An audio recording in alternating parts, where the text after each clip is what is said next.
काही एक रक्कम वगैरे भरून होते आहे ना.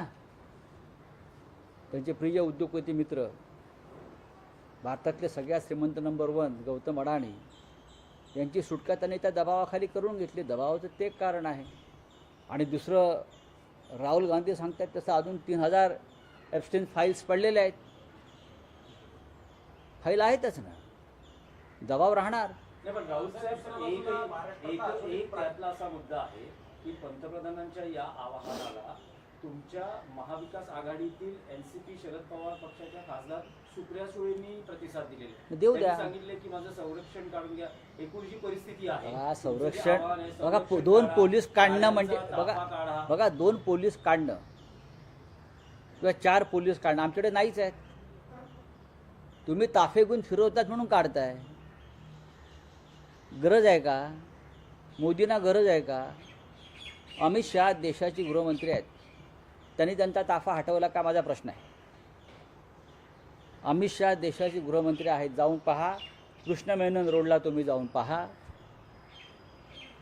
दिल्लीचे 3 रस्ते त्यांच्या सुरक्षेसाठी बंद आहेत. प्रमुख रस्ते, बॅरिकेड्स, आणि पोलीस त्यांच्या फौजा उभ्या आहेत तिथे आजही. 3 रस्ते प्रमुख पार्लमेंटकडे जाणारे हे एका व्यक्तीच्या सुरक्षेसाठी बंद आहेत. काय तुम्ही ताफे काढण्याची गोष्टी, नाटकं बंद करा.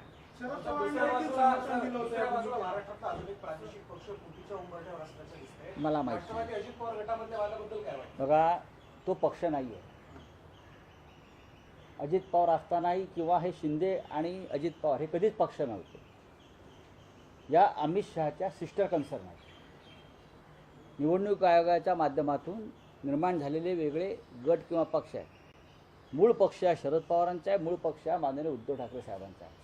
आता त्याच्यावरती 30 जुलैला सुनावणी आहे, फायनल असा आमचा अंदाज आहे. बाकी हे जे अजित पवार वगैरे पक्ष नाहीच आहेत. हे गटच होते किंवा शिंद्यांचा गटच आहे. लोक फुटले, बाजूला गेले दबावाखाली. बाकी काय, हे का पक्ष आहे का? विचार काय, या 2 पक्ष, या पक्षाला एक भूमिका आणि विचारधारा असते. या 2 पक्षाकडे आहे का? शिंदे गटाची विचारधारा बाळासाहेब ठाकरे म्हणजे आमचीच, आणि हे जे आहेत अजित पवारांचा पक्ष, आता सुनेत्रा पवारांचा पक्ष, यांची विचारधारा शरद पवारांच्याच पक्षाची. नाही, पण राऊत साहेब, शरद पवारांकडे तटकरे आणि प्रफुल्ल पटेल यांना पार्थ पवारांची तक्रार घेऊन जावं लागतं. मला माहीत नाही. अशी परिस्थिती आहे सध्या. हो, मग आता प्रफुल्ल पटेल, तटकरे त्यांना समर्थकांना दिल्लीतल्या कार्यालयात ही बंदी बघा, घातली जाते. ही त्यांच्या कर्माची फळं आहे. त्यांच्यावर ही जी वेळ आलेली आहे. मी वारंवार म्हटलं की अजित, आणि शरद पवार साहेबांचे म्हणणं होतं की अजित पवारचं डोकं फिरवण्यात जे काय प्रमुख लोक होते,